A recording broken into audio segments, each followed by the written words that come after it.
Assalamualaikum warahmatullahi wabarakatuh. Muhammad teladanku kali ini berkisah tentang Darul Arqam. Simak baik-baik ya ceritanya. Masih ingat kan kisah siksaan-siksaan yang dialami oleh Ammar bin Yasir, Umayyah, Bilal bin Rabah, dan budak-budak lainnya yang memeluk agama Islam. Mereka dipaksa untuk menjadi kafir dan keluar dari Islam.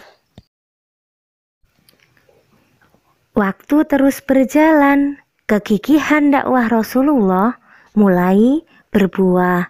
Sedikit demi sedikit, para pemeluk Islam mulai bertambah. Rumah Rasulullah yang kecil itu mulai terasa sempit. Ya Rasulullah, alangkah baiknya jika kita memindahkan tempat pertemuan ke rumahku, Usul Arqam. Rumahku cukup luas untuk menampung jumlah kita yang sudah puluhan orang. Lagi pula, letaknya ada di puncak bukit.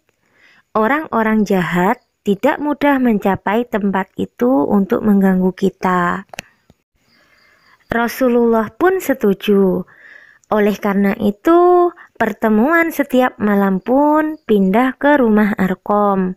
Sebagian pemeluk Islam waktu itu adalah orang-orang lemah, para budak, buruh, orang miskin, perempuan-perempuan fakir, serta orang tertindas lain. Sisanya adalah golongan orang terpelajar dan pedagang kaya. Sebenarnya, kebanyakan pedagang mulanya agak ragu. Bagaimana kalau nanti ajaran baru ini menutup Mekah dari rombongan saudagar dari tempat-tempat lain? Kalau demikian yang terjadi, kita akan bangkrut, ujar seorang pedagang. Namun, keraguan itu ditepis Rasulullah Shallallahu Alaihi Wasallam. Islam tidak akan menutup Mekah. Islam juga tidak akan mengubah musim haji ketika justru banyak pedagang mancanegara berdatangan ke Mekah.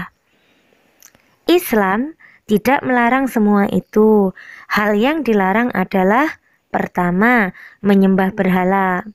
Kedua, menyerahkan persembahan dan korban kepada bangsawan Quraisy.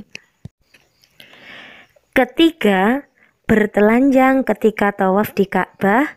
Keempat, menyelenggarakan pelacuran.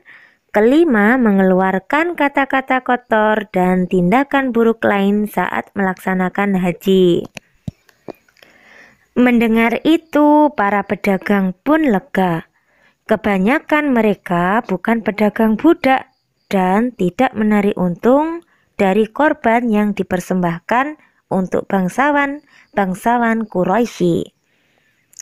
Iman mereka pun semakin kuat. Melihat Islam semakin dicintai para pengikutnya, para pembesar Quraisy pun menyusun rencana lain. Rencana lain apa ya? Untuk kelanjutannya, saksikan ya kisah Muhammad teladanku selanjutnya. Nah, anak-anakku, Al-Arqam bin Abil Arqam, nama aslinya adalah Arqam bin Abdul Manaf bin Asad. Ia adalah keluarga muda yang kaya raya. Di rumah Arqam, Rasulullah Shallallahu Alaihi Wasallam mengajar siang dan malam hingga umat Islam mencapai jumlah 40 orang.